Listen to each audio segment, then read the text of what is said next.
আমার মা আমার স্ত্রীর প্রসবের পর 4 দিন তাকে দেখাশোনা করেছিল।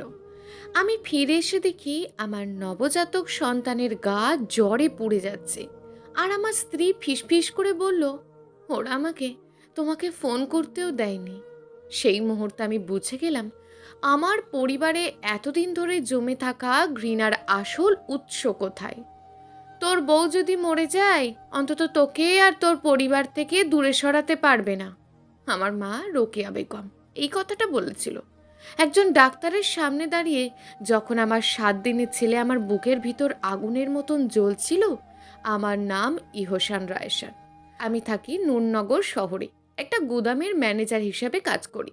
আমার স্ত্রী তানহা এমন একজন মানুষ যে নিজের কোনো দোষ না থাকলেও ক্ষমা চায়।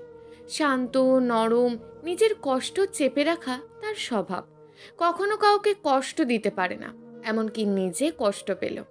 1 সপ্তাহ আগে সে আমাদের প্রথম সন্তানের জন্ম দিয়েছিল। আমরা তার নাম রেখেছিলাম হৃদ। আমি এখনো ভুলতে পারি না হাসপাতালে হৃদকে প্রথমবার কোলে নিয়ে তানহার সেই চেহারাটা, মুখটা ফ্যাকাশে, শরীর ঘামে ভেজা, চোখে ক্লান্তি। তবুও তার ঠোঁটে এক অদ্ভুত শান্তির হাসি, যেন সে পুরো পৃথিবীটাই নিজের হাতে ধরে আছে। আমাকে একটা কথা প্রমিস করো, কেউ যেন ওকে কষ্ট না দেয়। তার কণ্ঠটা ছিল খুবই নরম, প্রায় শোনা যায় না এমন। আমি তখন না ভেবেই বলেছিলাম কেউ পারবে না, কিন্তু আমি জানতাম না আমি কতটা ভুলছিলাম। 4 দিন পর হঠাৎ অফিস থেকে জরুরি কাজে আমাকে বাইরে যেতে হলো। আমি যেতে চাইনি। তানহা তখনও ঠিক মতন হাঁটতে পারে না, শরীর ভেঙে যাচ্ছে, আর হৃদ সারাক্ষণ কাঁদছে। কিন্তু দরজার সামনে দাঁড়িয়ে মা আমার হাত ধরে বললেন, চিন্তা করিস না, আমি তো ওর দাদি, ওদের আমি দেখব। আমার বোন নিশা হেসে উঠল, আরামসে যা ভাইয়া, সব ঠিক আছে এখানে। তানহা দেওয়ালে হেলান দিয়ে দাঁড়িয়েছিল, মুখে জোর করে একটা হাসি টেনে বলল, তাড়াতাড়ি ফিরে এসো। আমি তার কপালে চুমু খেলাম, আমার ছেলের ছোট্ট পায়ে আলতো করে ঠোঁট ছুঁয়ে দিলাম, তারপর চলে গেলাম। এই 4 দিনে আমি বারবার ফোন করেছি, প্রতিবারই মা ফোন ধরতেন। তানহা মাঝে মাঝে ভিডিও কলে আসতো, প্রতিবারই আগের চেয়ে আরও দুর্বল, আরও ভেঙে পড়া লাগতো। আমি জিজ্ঞেস করতাম, ওর এই অবস্থা কেন? মা হেসে বলতেন, এই তো বাচ্চা হয়েছে, আর কি আশা করিস। পিছন থেকে নিশার হাসির শব্দ ভেসে আসতো, উফ, এত নাটক করে, যেন একাই বাচ্চা হয়েছে এর। আমার বুকের ভিতর কেমন অস্বস্তি লাগতো, কিছু একটা ঠিক নেই, কিন্তু আমি নিজেকেই বোঝাতাম সব ঠিক আছে। 4র্থ দিন কাজ শেষ করে আমি কাউকে কিছু না বলে হঠাৎ ফিরে আসার সিদ্ধান্ত নিলাম। হৃদের জন্য একটা লাল রঙের ছোট্ট ব্রেসলেট নিয়েছিলাম, আর তানহার জন্য তার প্রিয় নারকেলের মিষ্টি। ভোর হওয়ার আগেই আমি বাসায় পৌঁছে গেলাম। দেখি দরজাটা আধখোলা। ভিতরে ঢুকতেই ঠান্ডা বাতাসে শরীর কেঁপে উঠল। এসি পুরো জোরে চলছে। মার নিশা মোটা কম্বলের নিচে ঘুমাচ্ছে। চারপাশে ছড়িয়ে ছিটিয়ে আছে খাবারের উচ্ছিষ্ট আর ময়লা। এই ঘরে কোনো যত্ন নেই, কোনো উষ্ণতা নেই। একটা নবজাতকের জন্য যা দরকার তার কিছুই নেই। ঠিক তখনই শুনলাম একটা ক্ষীণ শুকনো কান্না। আমি দৌড়ে বেডরুমে ঢুকলাম। তানহা বিছানায় অচেতন হয়ে পড়ে আছে। তার পাশেই হৃদ একটা নোংরা কম্বলে জড়িয়ে, জ্বরে পুড়ে যাচ্ছে গা, কান্না করছে কিন্তু চোখে পানি নেই। তানহা, আমি তাকে ঝাঁকাতে লাগলাম, কোনো সাড়া নেই। হৃদকে কোলে তুলতেই আমার বুক কেঁপে উঠল। তার শরীর আগুনের মতন গরম, শুকনো ঠোঁট, ড্রাইপার পর্যন্ত বদলানো হয়নি। আমি চিৎকার করে ডাকলাম। মা ধীরে ধীরে এসে দাঁড়ালেন, যেন কিছুই জানেন না কি হয়েছে। আমি আর নিজেকে সামলাতে পারলাম না। কি হয়েছে মানে? এই প্রশ্নটা আমি তোমাকে করছি। নিশা বিরক্ত মুখে এসে বলল, এসব ড্রামা বন্ধ করো তো। বাচ্চা কাঁদে, মা ক্লান্ত হয়, এটাই স্বাভাবিক। আমি চারপাশে তাকালাম। ওদের আরাম, ওদের নিশ্চিন্ত ঘুম, আর আমার স্ত্রীর মৃত্যুর মতন পড়ে আছে। আমার সন্তান কষ্টে ছটফট করছে। সেই মুহূর্তে সব কিছু পরিষ্কার হয়ে গেল। আমি এক মুহূর্তও দেরি করিনি। তানহাকে কোলে তুললাম, হৃদকে বুকে চেপে ধরলাম, আর ছুটে গেলাম হাসপাতালে। এমার্জেন্সি রুমে ঢুকতেই চারপাশে হইচই পড়ে গেল। নার্স, ডাক্তার সবাই ছুটে এলো।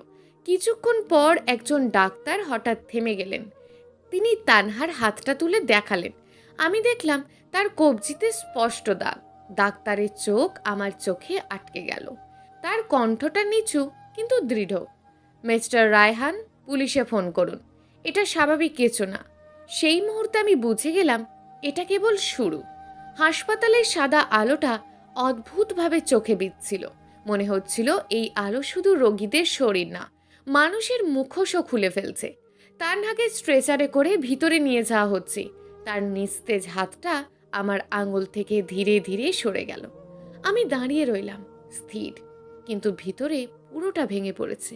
হৃদ আমার বুকে তার গরম শরীরটা যেন আমাকে জ্বালিয়ে দিচ্ছে। মিস্টার রায়হান, ডাক্তারের গম্ভীর কণ্ঠ আমাকে বাস্তবে ফিরিয়ে আনলো। আপনার স্ত্রীর শরীরে ডিহাইড্রেশন, ইনফেকশন আর... সে একটু থামলো।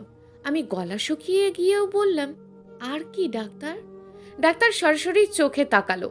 ওকে ইচ্ছাকৃতভাবে অবহেলা করা হয়েছে। আর হাতের দাগগুলো, এগুলো রেস্ট্রেন করার দাগ। আমার মাথায় যেন বিস্ফোরণ হলো। মানে কেউ কি বেঁধে রেখেছিল? ডাক্তার ধীরে মাথা নাড়লেন। এক মুহূর্তের জন্য পুরো পৃথিবী নিঃশব্দ হয়ে গেল। তারপর একটা ভয়ঙ্কর সত্য মাথার ভেতর ঢুকে পড়ল। ওরা শুধু অবহেলা করেনি, ওরা ওকে আটকে রেখেছিল। হৃদ হঠাৎ কেঁদে উঠল। আমি তাকে শক্ত করে বুকে চেপে ধরলাম। আমি আছি, আমি আছি বাবা। কিন্তু আমার নিজের কণ্ঠটাই কাঁপছিল। ঠিক তখনই পিছন থেকে পরিচিত একটা কণ্ঠ। এইসব নাটক করার কি দরকার ছিল? আমি ঘুরে দাঁড়ালাম। মা রোকেয়া বেগম। তার পাশে নিশা, চোখে বিরক্তি, ঠোঁটে ঠান্ডা হাসি। আমি ধীরে ধীরে তাদের দিকে এগোলাম। তোমরা এখানে কেন? মা ঠান্ডা গলায় বললেন, আমার নাতি হাসপাতালে, আমি আসবো না। আমি হেসে ফেললাম, কিন্তু সেই হাসি মানুষের না, কিছু একটা ভাঙা জিনিসের শব্দ। তুমি ওকে বেঁধে রেখেছিলে? প্রশ্নটা সরাসরি ছুঁড়ে দিলাম। নিশার সঙ্গে সঙ্গে বলে উঠল, ও প্লিজ, ড্রামা কমাও তো ভাইয়া। আমি এক পা এগিয়ে গেলাম, চোখ সরাসরি নিশার দিকে। ড্রামা? আমার কণ্ঠ নিচু কিন্তু ধারালো। একজন নতুন মা 4 দিন পানি না খেয়ে পড়ে থাকে, আর তুমি বলছো ড্রামা? মা এবার একটু চিৎকার করেই বলল, ও নিজেই এমন নাটক করে, কাজ করতে চায় না। চর। পুরো করিডোর নিস্তব্ধ হয়ে গেল। আমার হাতটা এখনো বাতাসে। আমি আমার নিজের মাকেই থাপ্পড় মেরেছি। কয়েক সেকেন্ড কেউ কিছু বলল না। তারপর নিশা চিৎকার করে উঠল, তুমি পাগল হয়ে গেছো? নিজের মায়ের গায়ে হাত তুলছো? আমি ধীরে বললাম, আজ বুঝলাম, এতদিন আমি মানুষ না, একটা অন্ধ ছেলে ছিলাম। মা কপা কণ্ঠে বললেন, তোর বউ তোকে আমাদের থেকে দূরে সরিয়েছে, তুই বুঝতে পারছিস না? আমি তার কাছে ঝুঁকে গেলাম। না, এখন বুঝতে পারছি। এক একটা শব্দ আলাদা করে বললাম। ও আমাকে বাঁচাতে চেয়েছিল। ঠিক তখনই একজন নার্স দৌড়ে এলো। মিস্টার রায়হান, আপনার বেবির কন্ডিশন। আমার বুকটা ধক করে উঠল। কি হয়েছে? ওর শরীরের টেম্পারেচার হঠাৎ বেড়ে গেছে। সে থেমে গেল। আর কি? নার্স নিচু গলায় বলল, ওর শরীরে এমন কিছু পাওয়া গেছে যেটা সাধারণত শিশুদের জন্য দেওয়া হয় না। আমার মাথা ঘুরে উঠল। মানে? ডাক্তার এসে দাঁড়ালেন। তার চোখে এবার আরও কঠিন। কেউ আপনার বাচ্চাকে ভুল ওষুধ দিয়েছে এবং সেটা ডোজের বাইরে। আমি ধীরে ধীরে ঘুরে দাঁড়ালাম। আমার চোখ গিয়ে থামলো মা আর নিশার ওপর। নিশার মুখের সেই আত্মবিশ্বাসী হাসিটা 1 সেকেন্ডের জন্য কেঁপে উঠল। আমি খুব ধীরে বললাম, তোমরা শুধু ওকে শেষ করতে চাওনি, আমার ছেলেকেও? মা চিৎকার করে উঠলেন, চুপ কর, আমাদের বিরুদ্ধে কিছু প্রমাণ করতে পারবি না। আমি পকেট থেকে ফোনটা বের করলাম, স্ক্রিন অন করলাম, ভিডিও প্লে করলাম। ভিডিওতে দেখা যাচ্ছে আমার ঘরের বেডরুম। নিশা হৃদের মুখে কিছু খাওয়াচ্ছে আর মা পাশে দাঁড়িয়ে বলছে, আর একটু দে যাতে ঘুমায়, কাঁদলে মাথা খারাপ হয়ে যায়। করিডোরে সবাই দাঁড়িয়ে গেল। নিশার মুখ ফ্যাকাশে। এই এই ভিডিও? আমি ঠান্ডা গলায় বললাম। আমি যাওয়ার আগেই ক্যামেরা বসিয়ে গিয়েছিলাম। মা এবার 1 পা পিছিয়ে গেলেন, তার চোখে প্রথমবারের মতন ভয়। আমি ফোনটা তুলে ধরলাম। এই ভিডিওটা এখন শুধু আমার কাছে নেই। একটু থামলাম, তারপর ধীরে বললাম, পুলিশের কাছেও চলে গেছে। ঠিক তখনই হাসপাতালের গেট দিয়ে কয়েকজন পুলিশ ভেতরে ঢুকলো। তাদের জুতোর শব্দ করিডোরে প্রতিধ্বনিত হলো। নিশা আমার দিকে তাকিয়ে ফিসফিস করে বলল, তুমি এটা করে ভুল করছো ভাইয়া। তার চোখে কোনো ভয় নেই, বরং অদ্ভুত এক হুমকি। আমি ভুরু কুঁচকালাম। ভুল? সে ধীরে হাসলো। তুমি ভাবছো শুধু আমরা দুজন? আমার বুকের ভিতর হঠাৎ ঠান্ডা একটা শূন্যতা তৈরি হলো। ঠিক তখনই আমার ফোনে একটা মেসেজ ঢুকলো, অজানা নাম্বার। তুমি খেলাটা শুরু করেছো ইহসান শাহান, কিন্তু শেষটা তুমি ঠিক করতে পারবে না। আমি ধীরে ধীরে মাথা তুললাম, হাসপাতালের সিসিটিভি ক্যামেরার দিকে তাকালাম।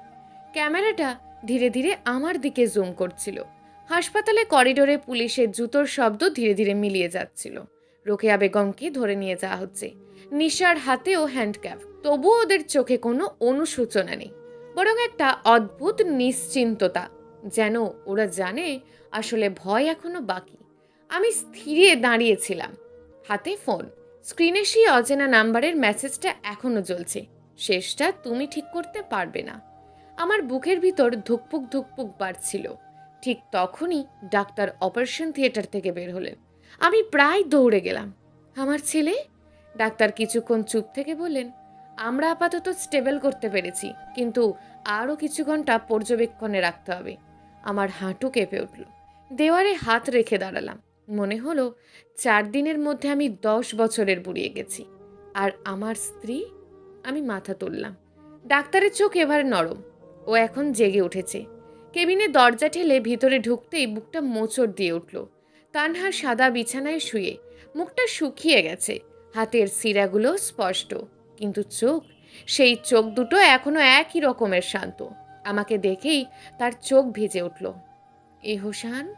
আমি দ্রুত এগিয়ে গিয়ে তার হাত ধরলাম। 1 সেকেন্ডের জন্য আমি বুঝতে পারছিলাম না কি বলবো, ক্ষমা, রাগ নাকি ভালোবাসা। সবকিছু একসাথে গলায় আটকে গিয়েছিল। তানহা খুব আস্তে করে বলল, রিত কেমন আছে? আমি চোখ বন্ধ করলাম। তার কপালে ঠোঁট ছুঁয়ে বললাম, ও লড়ছে, একদম তোমার মতন। তানহার চোখ বেয়ে পানি গড়িয়ে পড়ল। কিছুক্ষণ নীরবতার পর সে ফিসফিস করে বলল, আমি ভেবেছিলাম তুমি বিশ্বাস করবে না। কি? তার ঠোঁট কাঁপছিল। তোমার মা আমাকে রুমে বন্ধ করে রাখতো। রিত কাঁদলে বলতো, কাঁদতে দে, এভাবেই মানুষ হবে। আমি পানি চাইলে নেশা বলতো, মরা এত সহজ না। আমার বুকের ভিতর আগুন জ্বলে উঠল। তানহা আবারও বলল, আমি তোমাকে ফোন করতে চেয়েছিলাম, কিন্তু তারা ফোন নিয়ে নেয়। তারপর থেমে আমার দিকে তাকালো। তুমি এসেছো, আমি জানতাম তুমি আসবে। আমি মাথা নিচু করলাম, কারণ সত্যিটা হলো আমি দেরি করেছি, অনেক দেরি। হঠাৎ আমার ফোনটা বেজে উঠল, অজানা নাম্বার। আমি কল রিসিভ করতেই ওপাশে ভারী কণ্ঠ, তোমার বাবার ব্যাপারে কিছু জানো? আমার শরীর ঠান্ডা হয়ে গেল। কে আপনি? লোকটা ধীরে হাসলো।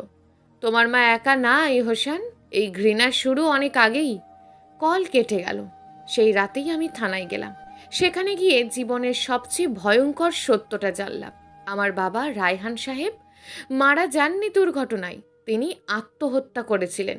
কারণ তিনি জানতে পেরেছিলেন তার নিজের মা অর্থাৎ আমার দাদি বছরের পর বছর তার স্ত্রীকে নির্যাতন করত। আর সেই ঘৃণার পরে রোকেয়া বেগমের ভেতরে ঢুকে যায় এক প্রজন্মের বিষ, আর এক প্রজন্মে ছড়িয়ে পড়ে। আমি থানার চেয়ারে বসেছিলাম। মনে হচ্ছিল আমাদের পরিবারটা কখনো পরিবারই ছিল না, এটা ছিল একটা অন্ধকার উত্তরাধিকার, যেখানে ভালোবাসার চেয়ে ঘৃণা বেশি বাঁচে। পরের দিন সকালে নেশা আমাকে দেখতে চাইল। ইন্টারোগেশন রুমে ঢুকতেই সে হাসলো।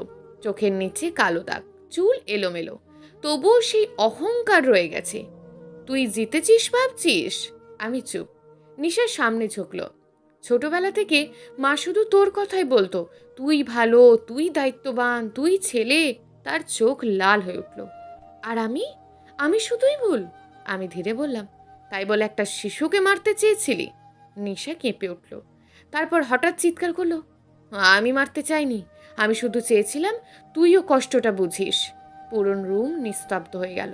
আমি তখন প্রথমবার বুঝলাম ঘৃণা কখনো হঠাৎ জন্মায় না। বছরের পর বছর অবহেলা, তুলনা, অপূর্ণতা একসময় মানুষকে দানব বানিয়ে ফেলে। কয়েক সপ্তাহ পরে কোর্ট রোকেয়া বেগম আর নিশাকে দোষী সাব্যস্ত করলো। শিশুর জীবনের ঝুঁকি তৈরি করা, ইচ্ছাকৃত নির্যাতন, মানসিক ও শারীরিক অত্যাচার। রোকেয়া বেগম শেষবার আমার দিকে তাকিয়ে বলেছিলেন, একদিন তুই বুঝবি মা হওয়া কতটা কঠিন। আমি শান্ত গলায় উত্তর দিয়েছিলাম, না, আমি শুধু এটা বুঝেছি মা হওয়া আর মানুষ হওয়া এক জিনিস নয়। 6 মাস পর শীতের বিকেল, নূরনগরের ছোট্ট একটা বাসার বারান্দায় দাঁড়িয়ে আমি আকাশ দেখছিলাম। ভিতর থেকে হৃদের হাসির শব্দ ভেসে আসছে। সেই শব্দটা শুনলেই এখনো বুক কেঁপে ওঠে, কারণ একসময় আমি ভেবেছিলাম আমি ওকে হারিয়ে ফেলবো। তানহা ধীরে এসে পাশে দাঁড়ালো।